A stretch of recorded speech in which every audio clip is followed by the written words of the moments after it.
Good morning, my dear students. How are you all? Hope you are all good and fine. So, in the last class, we have discussed about the seventh chapter, classification of elements, the periodic table. We will continue the topic now. Dobereiner's law of triads. Dobereiner's law of triads, यानी Dobereiner ये एक scientist है, इनका law, इन्होंने कौन सा law दिए based on the classification of these elements. A German chemist Johann Wolfgang Dobereiner in 1829 noted that there were groups of elements with three elements known as triads in each group with similar chemical properties. क्या बोले no?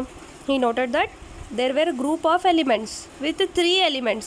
तो three groups थे, हर group में three elements.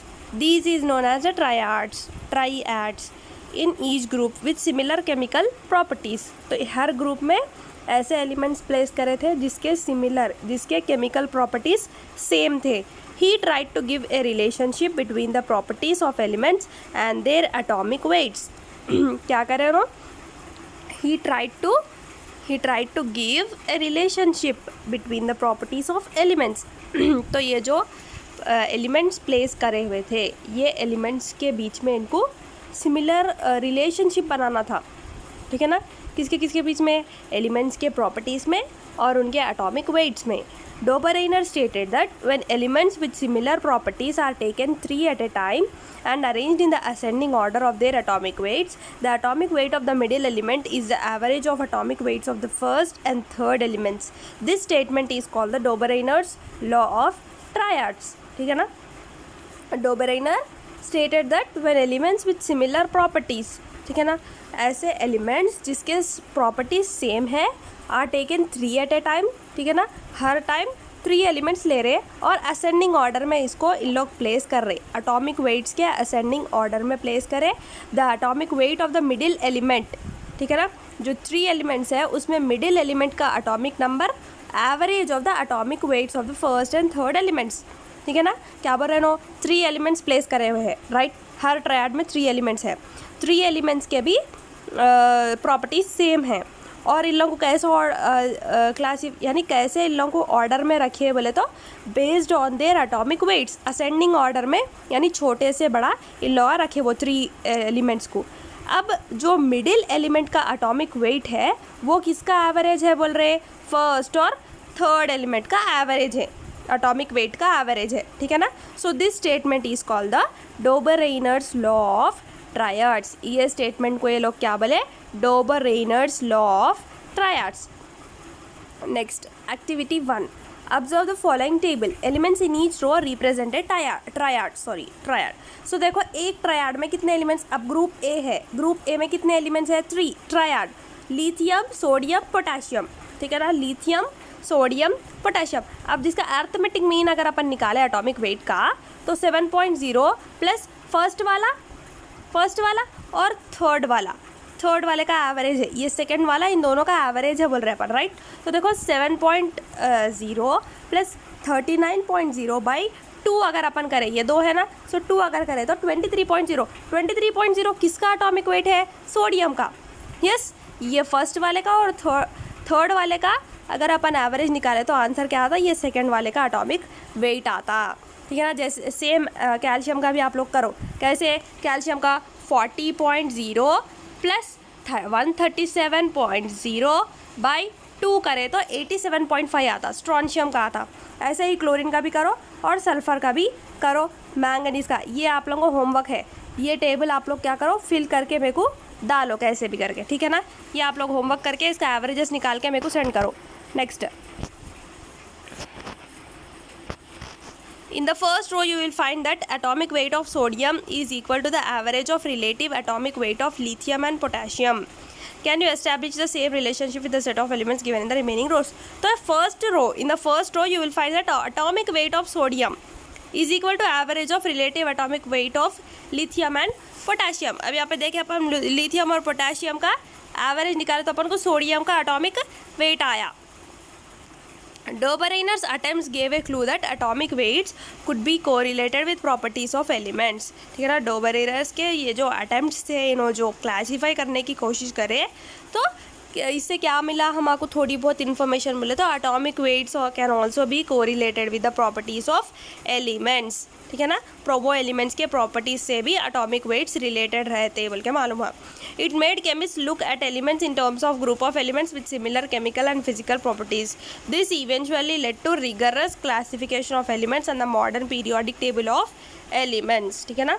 सो chemist को भी क्या हो गया, ये लोग को भी ग्रुपिंग करने में आसानी हो गई। Next, limitations. All the known elements at that time could be arranged in the form of triads. The law failed for very low mass or very high mass elements, ठीक है ना।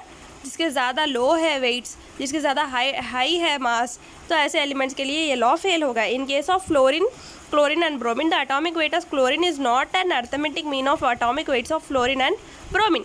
जब ये 3 एलिमेंट्स एक ग्रुप के हैं, fluorine, chlorine और bromine, तो क्लोरीन का एटॉमिक वेट नहीं आया जब हम फ्लोरीन का और ब्रोमीन का एवरेज निकाले। तो as the techniques improve for measuring atomic masses accurately, the law was unable to remain strictly valid, ठीक है ना।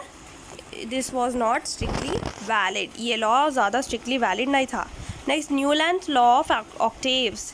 नेक्स्ट साइंटिस्ट आया, डोबरिनस लॉ ऑफ ट्रायड्स खत्म हो गया। अब Newlands law of octaves. John Newlands was a British chemist.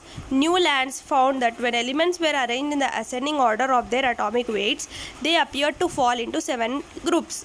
अब देखो, डोबरिनर जब करे तो अपने को कितने ग्रुप्स आए, 3 ग्रुप्स आए। अब इनको कितने ग्रुप्स आ रहे, 7 ग्रुप्स। इन्हों क्या करे, असेंडिंग ऑर्डर में एटॉमिक वेट्स को जब इन्हों अरेंज करे तो कितने ग्रुप्स में जमे कहते हैं, पूरे 7 groups. Each group content elements with similar chemical properties. हर ग्रुप में ऐसे एलिमेंट्स को प्लेस करें नो जिसके केमिकल प्रॉपर्टीज सेम थे।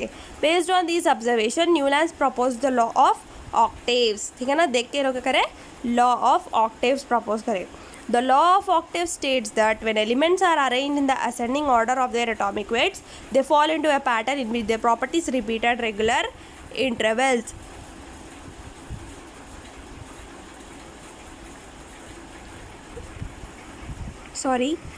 क्या बोले, द लॉ ऑफ ऑक्टेव्स क्या है, it states that when elements are arranged in the ascending order of their atomic weights, ठीक है ना। जब ये लोग एलिमेंट्स को असेंडिंग ऑर्डर में रखे, so they fall into a pattern in which properties repeat. ऐसा हो रहा था कि ये इन लोग के प्रॉपर्टीज जो है ना रिपीट हो रहे थे। Every 8th element starting from a given element resembles its properties to that of the starting element. Elements with similar chemical properties are to be present along a horizontal row. देखो ये लोग कैसे 7 groups बनाए, yes 7 groups बनाए no, बना के 8 groups, 1 2 3 4 5 6 7 8 groups बनाए। इसीलिए इसको न्यूलैंड्स लॉ ऑफ ऑक्टेव बोलते हैं। ऑक्टेव यानी 8। अब देखो, फर्स्ट ग्रुप में हीलियम है, hydrogen, lithium, germanium, boron, carbon, nitrogen, oxygen. तो ऐसा प्लेस करे हुए हैं पूरे ये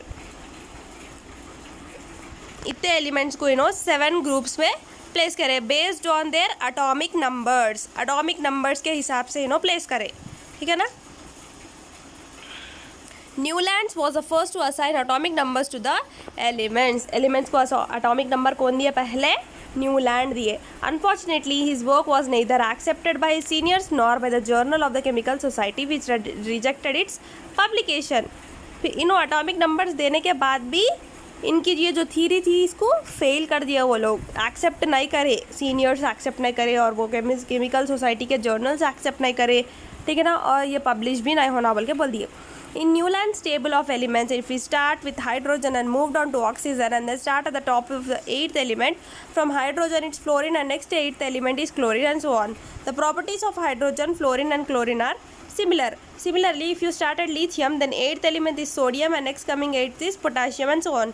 These elements show physical, chemical properties. अब देखो यहाँ पे हाइड्रोजन का first, second, third, fourth, fifth, six, seven, eighth element क्या है, ऑक्सीजन। तो ये लोग क्या बोले, हाइड्रोजन के ऑक्सीजन के जो भी केमिकल प्रॉपर्टीज है सेम है। फिर फ्लोरीन का कौन है, फ्लोरीन का सल्फर है, क्लोरीन का आयरन है। सो ऐसा इन लोग के फिजिकल और केमिकल प्रॉपर्टीज सिमिलर थे फर्स्ट एलिमेंट के और एट्थ एलिमेंट के। For example he arrange cobalt, nickel, palladium, platinum and iron which have different properties compared with halogens in the same row. Newland's periodic table was restricted to only 56 elements and did not leave any room for new elements. ठीक है ना। अब इन्हों क्या करे, देखो यहाँ पे टेबल आप लोग गौर करो, ये टेबल में कहीं भी आपको स्पेस दिखा? नहीं दिखा। स्पेस है कहीं भी? नहीं है। अब दूसरे जने आए थे, फिर फ्यूचर में हमको और दूसरे एलिमेंट्स डिस्कवर होते, तो अब इन्हों ये एलिमेंट्स को कहाँ प्लेस करते बोलो? बॉक्स में प्लेस ही नहीं है। So it did not leave place for any other element. ठीक है ना। अब फ्यूचर में जो भी एलिमेंट्स आने वाले हैं उनके लिए इसमें जगह नहीं थी। Elements that were discovered later could not be fitted into Newlands table in accordings with their properties. Newlands ये जो टेबल हमको दिया है इसमें वो जो है ना एलिमेंट्स इसमें फिट नहीं होते। Newlands attempted to link the periodicity of the chemical properties of elements with the periodicity found in the music. In musical scale any note in a key separated from its octave by an interval of 7 notes. This must have made him to force all the elements into this active pattern, sometimes without caring the similarities. तो इन्हों का करे वो music के scale, musical scale को देख के influence होके इन्हों वैसे जमाने के लिए कोशिश करें। म्यूजिकल स्केल में भी हर 7 कीज़ के बाद एक म्यूजिकल नोट रहता, तो ऐसे ही इन्हों वो देख के करे, लेकिन सिमिलैरिटीज़ नहीं देखे बोल के बोल रहे। ठीक है ना। नेक्स्ट मेंडलीव्स पीरियोडिक टेबल, ये इंपॉर्टेंट पीरियोडिक टेबल रहता है, ये हम नेक्स्ट क्लास में आराम से डिस्कस करेंगे। आई होप आप लोगों को क्लास यहाँ तक समझ में आई होगी। Thank you.